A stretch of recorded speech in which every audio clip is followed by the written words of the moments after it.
when you work with all these high performers, and these are a lot of the people that, especially in the inner circle, are people who are in their first or second act of achievement. Like they're really early, like at least in my experience, the people that I've seen there, they're in that 30 to 40 year range of like, maybe it's their first or second big business that's taking off. What are the common things that are holding them back? Like, what are the common things they need to work on in their minds? Usually, that's such a good question. Usually they're good at the marketing and the sales, like they got that down. Thing that they need the most help with, that they don't, it's like talking to a kid about eating vegetables, is leadership, is hiring and leading their team. And it's like, I just want to do the marketing. I just want to do this. I just want to do this. Like, that is usually what is the most challenging. This is Biz Ninja Entrepreneur Radio with your host, Tyler Jorgenson. Welcome out to Biz Ninja Entrepreneur Radio. I am your host, Tyler Jorgenson, and today I have the pleasure of introducing you to somebody that I consider a old and dear friend. Old in the fact that I've known her a long time, not in her age, just because she had a birthday recently. But Mandy Keene is a performance coach. She has worked with people that you may have heard of, like Tony Robbins or Russell Brunson. She coaches all of the inner circle, Russell's private mastermind. I met her first because a good friend of mine, Mark Bangerter, said that she changed his life and really helped him through some hard times, and I should talk to her. And so Mandy comes highly recommended with a lot of amazing experience. And we're really excited to talk with her about the challenges of performance and entrepreneurship and all things around that. So welcome out to the show, Mandy. Thank you, Tyler. I'm so happy to be here. I love the work you're doing. Me too, most days. When I get to do the radio show, I'm really excited. So I usually start by asking people when they first realized they were an entrepreneur. And that's an interesting one for you because do you identify as an entrepreneur? I do. Cool. It's, I think I loved your interview with Mike Schmidt about how it's like there's different types of entrepreneurs. And I don't fit a lot of the classic, I would say, type. And a lot of that is because of my personality. And something that I've learned in studying personalities is the entrepreneurs, like I coach, a lot of them that you know of have been like in Russell and Tony, and in Russell's inner circle. They have a common thread of more of an assertive type of personality, and it has worked really well in their business. But there are other types of entrepreneurs with different personalities, and we usually come with different gifts and strengths, but we also have different kryptonite and weaknesses as well. And so, but I definitely consider myself an entrepreneur because I would not do well working for someone else. And Sure. and I value freedom a lot, like you do. So Yeah. there's that. And so you are a performance coach. You help high performers really continue to thrive and perform at a high level, get out of their own way. How did you get started in that path of a career? How did you, most people don't start coming out of high school and say, you know what, I'm going to be a performance coach, right? So how does one end up in that direction?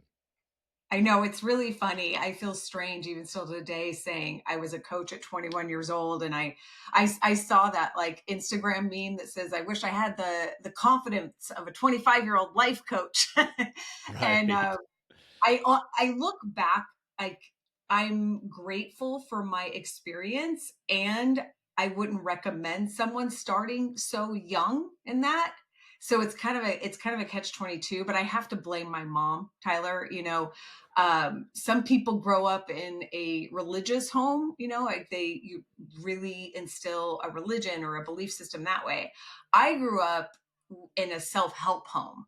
My mom was huge into self-help and personal development and spirituality. And so, and when my sisters, were 18 and up, I was 11, 12 when it was just my mom and I. And so that's how I bonded with my mom. And then for my high school graduation, instead of buying me a car, she bought me a ticket to a Tony Robbins seminar.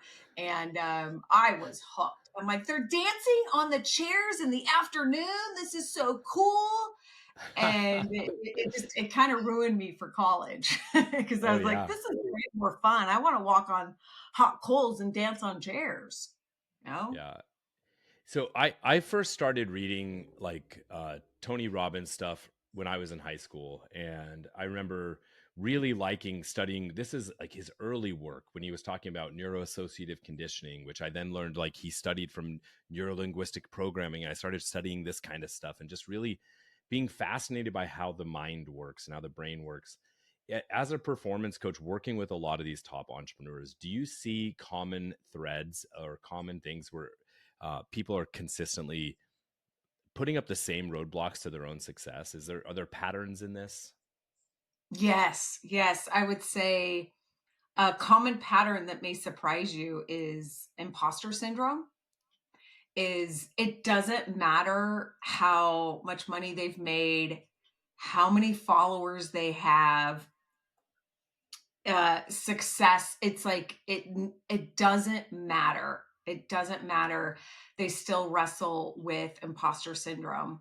Could you And define or explain imposter syndrome to us? yeah, so imposter syndrome is really a fancy, more complicated title to really explain fear and shame. Because it's better to say I have imposter syndrome than to say I'm scared or I don't know who I am, or right, like I don't know who I am, I'm ashamed, or to say I'm ashamed of who I am, no. Right. But to say and we all do. Um I love this saying that who doesn't have imposter syndrome is usually an imposter. so Right. it's like we all have a certain level of that, but I would say that what's really been fascinating is a lot of these uh, like high octane driven entrepreneurs. They are unconsciously competent, meaning they don't even understand why things are easier for them than other people. It's kind of like when Mozart was 5 years old, he didn't understand why other 5-year-old little boys weren't conducting music like he was. So there's this strange not understanding their power. And there's very much a deep, deep loneliness because the outside world is like, oh, you're so lucky, you're so like, look at all you've accomplished, and they're kind of like quasi famous in their sector, and then they're making all this money. And most people still believe in the hypnosis that money buys happiness. So they see these people and they're like, must be nice or good for you, but they don't understand that they're carrying this really unique deep pain of not understanding why they're still not happy, why they're still not fulfilled. And they don't know who they could talk to about it, because you talk to someone who's not at their level, they're not going to be able to hear them or see them or understand them. Yeah, I've been seeing more people recently speaking against imposter syndrome, saying you don't have imposter syndrome, you just haven't put in enough work yet. You haven't done the reps. And I know sometimes people like to simplify and like be polarizing. I'm not a real polarizing person in general, more of a diplomat.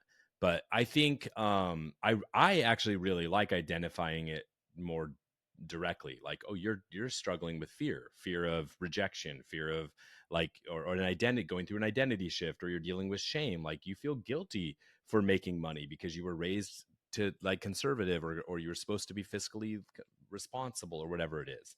I like being able to like go down deeper into what those things mean. But I think a lot of the work you do now is around like personalities, and that people aren't all the same, right? Two entrepreneurs might interact with the world very, very different.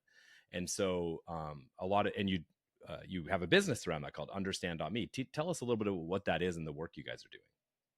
Oh yeah, thank you. It's been a game changer. And it's been eye-opening for me because, when I started with Tony, um, 25, 6 years ago now, I learned the DISC assessment. And I was singing the DISC assessment song, like I love the DISC. Everybody knows like I'm a geek on the DISC and the values with that. And it's interesting, when you say something, Tony would say, the one with the most certainty influences. So I would say, like all the time, oh, I'd look at your disc and I'd say, oh, you're an extrovert or you're an introvert or whatnot. So understand.me is a software that Russell has created, and he's given me the privilege and honor to geek out and to train people on it. It's kind of like Facebook meets the top personality assessment results. And when you understand it, it's really fascinating. So someone like you, for example, if I was just looking at your disc, you're a high IS like myself. I call us, Tyler, the golden retrievers of personalities. Like, who doesn't love Tyler and Mandy? Like, come on, And so like we're really likable. And before understand.me, I would say that you're an ambivert, meaning you're like both an extrovert and introvert. But that's really not correct. I look at your Myers-Briggs and you're like an extreme extrovert, right? But I'm also an IS and I'm an extreme introvert. And so it really helped me realize like, oh my gosh, so that's actually been inaccurate that I've been saying for, I don't know, 15 years, that you're an introvert, you're an extrovert. And so it goes deeper into the uniqueness of each person, like you being an IS and then you also being an EFP, a campaigner for Myers-Briggs. Like I know so much more about you. Like I know why you probably like this show. And like you said, I really love doing my show, but probably a lot of like the admin or the tech, like all the little details that's going to drain Tyler, right? I know that. And you're really about the people, like your strengths and your Enneagram, like you are so about the people. So to go back to answer your question, it's for entrepreneurs, it's really helped me help my clients understand more of who they are.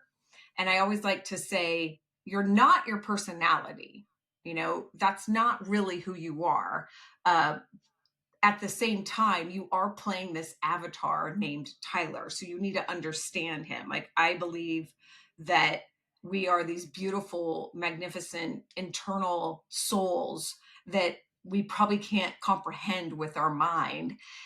And so that's who we really are, is we are these beautiful internal souls having this human experience. But having this human experience, we need to understand the car that we're in. We understand what we're driving. And most people don't. And when you don't understand who you are, how in the heck are you going to lead a team? And that's where lots of chaos and drama and pain and stress comes, is when you start including other people and other personalities. What I really like about the platform understand.me is what you were just mentioning, how it layers all of these different tests together, and each one of those tests tells you something about yourself, but it's a section. It's one component, one thing. It's like, okay, this is how you interact in the world in this way, or this is how you, what kind of work you enjoy, or different things like that.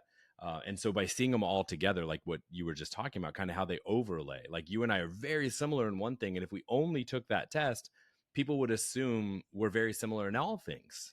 But in other parts, we might be wildly different. And so it's like, okay, they may work in the world. They'd be great at a dinner party together, but probably shouldn't work together or something like that, right? And so if you're applying that into a team and managing a team, understanding that can be like, okay, these two people would work really well on a this type of a project, but probably wouldn't manage each other well or work in a different project well.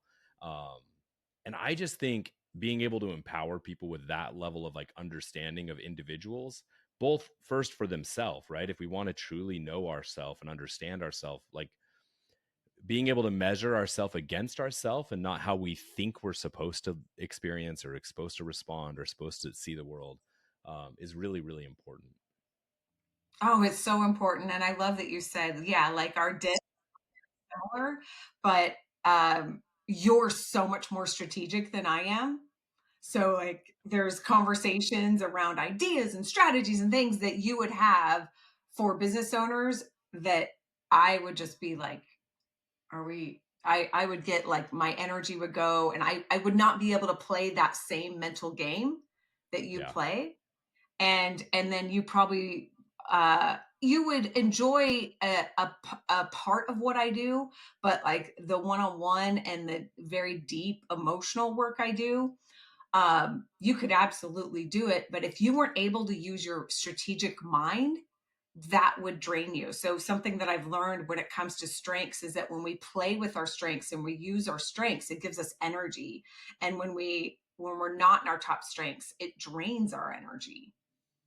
You know, you said something right there that I have, for me, has been a big awakening recently. And you mentioned your top strengths, because I find so often the things that we are not great at, but we're good at, are our biggest opportunities for mistakes, opportunities for like misalignment, because we're good enough at it that we can achieve and we can succeed, but it takes more energy out of us. It doesn't give us the same level of fulfillment. And like, so for me, like, I'm really high woo, and I'm like, you know what, I'm just going to really lean into that, and I'm just going to stop trying to do all these other things that I know aren't going are like, I'm okay at them, because I'm very adaptable, right? I'm highly adaptable, so I can do things. I can do anything for about a month, right? I'll do any job in any level, and I'll thrive in it, because there's a part of that new that I like. I like variety more than certainty, and so that's a big Tony Robbins thing, right? The human needs of Yeah. variety and certainty. But I have found, man, if I just really lean into the top strengths,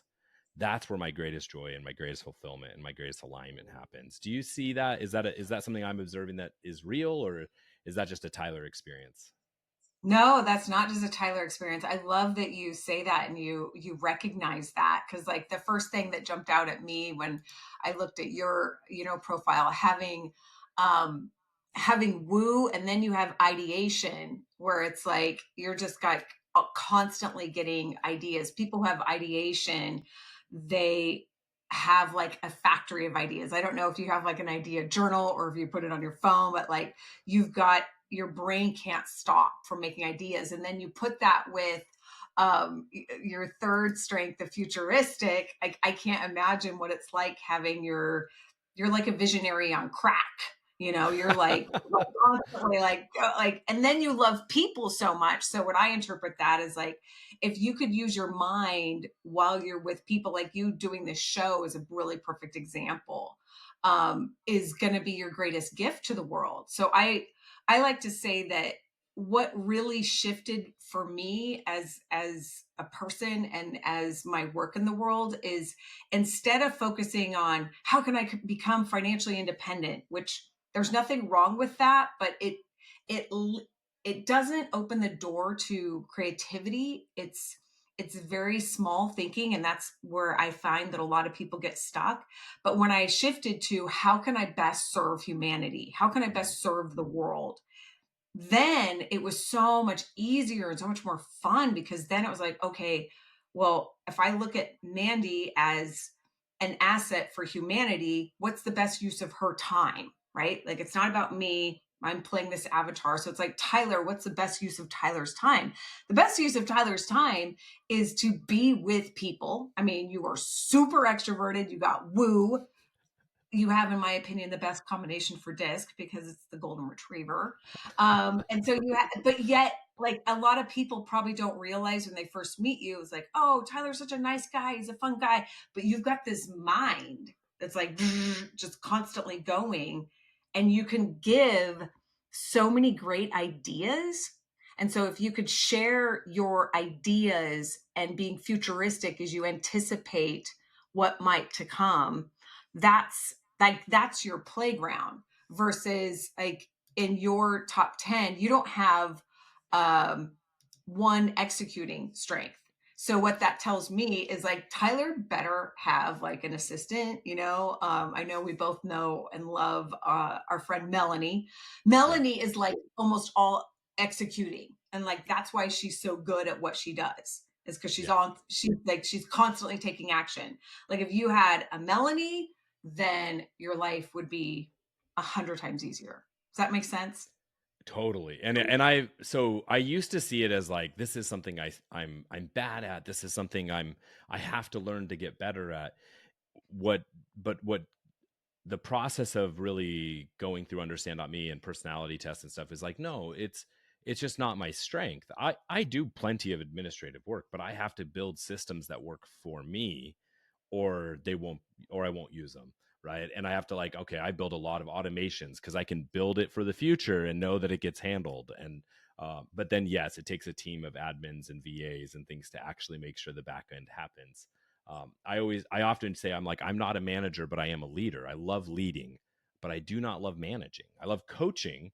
Like when I coach my kids' teams, I want to be the coach who is focused on helping the player, like, get his mindset back after he makes a mistake. I don't need to sit there and build the whole, scorecard and like map out the like what we're the practice plan. That's not my strategy. So I always like having a team manager with me so I can be the coach, right? And so I've just really leaned in over these past few years on leaning into strengths, because a lot of times, you worked with Russell, you work with him really closely on.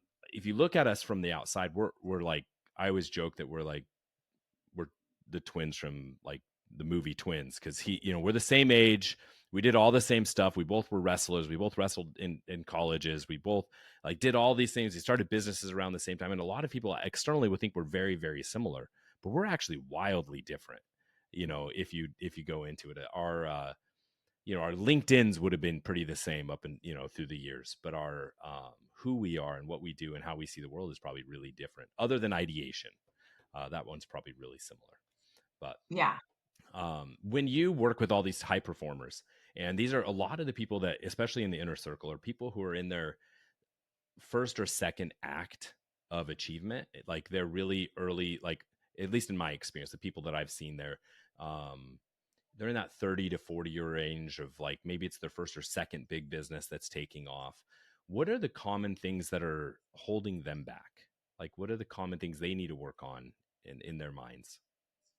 Usually, that's such a good question. Usually they're good at the marketing and the sales, like they got that down.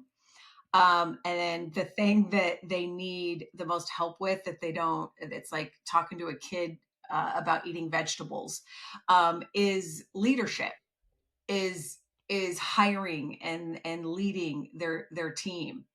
And it's like, I just want to do the marketing, I just want to do this, I just want to do this, like, and it's that is usually what is the most challenging. And what's interesting is, if you would have asked me 5 years ago, maybe even 3 years ago, I would say they just need to hire someone who's really good at that, and they still can. But now I'm realizing that it's actually part of there's no way of avoiding looking at how you show up as a leader. Like you cannot outsource that. It's like trying to outsource parenting, right? You can get, let's say, a nanny or help around that, but you're still the parent. Like, so what I've had to realize is, oh, I can't let them off the hook. That's a disservice.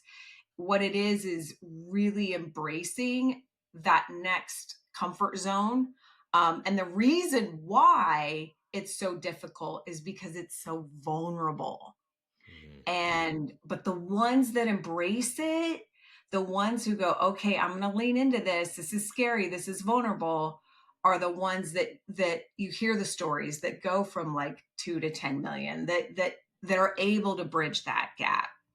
And so it's so fun to witness that now. And now that I have certainty that it's possible, and I've seen so many do it, now I use assessments as a tool. Like, hey, you can rely on this. This is something that you can count on.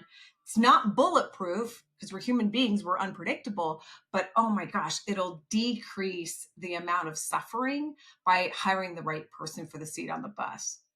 Yeah. I started this show 15 years ago, right after the recession had really obliterated my life and my finances and my businesses at the time. And so a lot of the theme of what I was talking about on the show was, how did you overcome failure? Because I was looking for advice, right? So I created this show as a way to get really cool people to come and give me free advice, right? And like connect with these entrepreneurs that were seemingly making it beyond where I had just failed. And it's been wonderful. And I've often asked that since, and I want to rephrase it a little bit differently for you, because I think so many times we see these, and like I was saying, a lot of people in their first or second act, they maybe haven't had one of those big failures or setbacks or obstacles yet. What's a time that you maybe had an obstacle or a setback or a failure? And one, how did you overcome it? But two, how do you approach failure differently now because of it? Oh my gosh, yeah. I almost like don't even like the word failure because it hypnotizes us to think bad, right? Like Right. black and white, good and bad.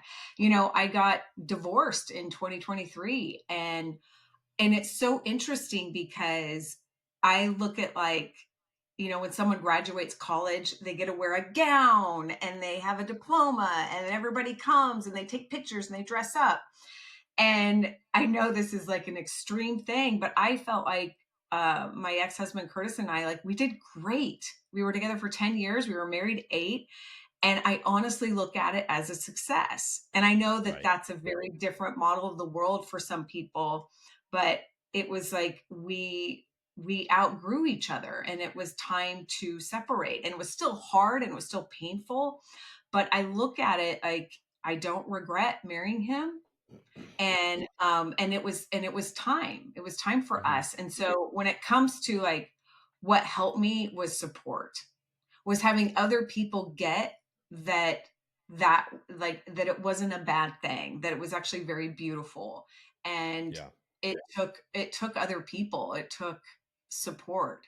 And You mean Mandy, the performance coach, also needs support and coaching? oh my gosh, Tyler, I have one of my friends calls it my entourage.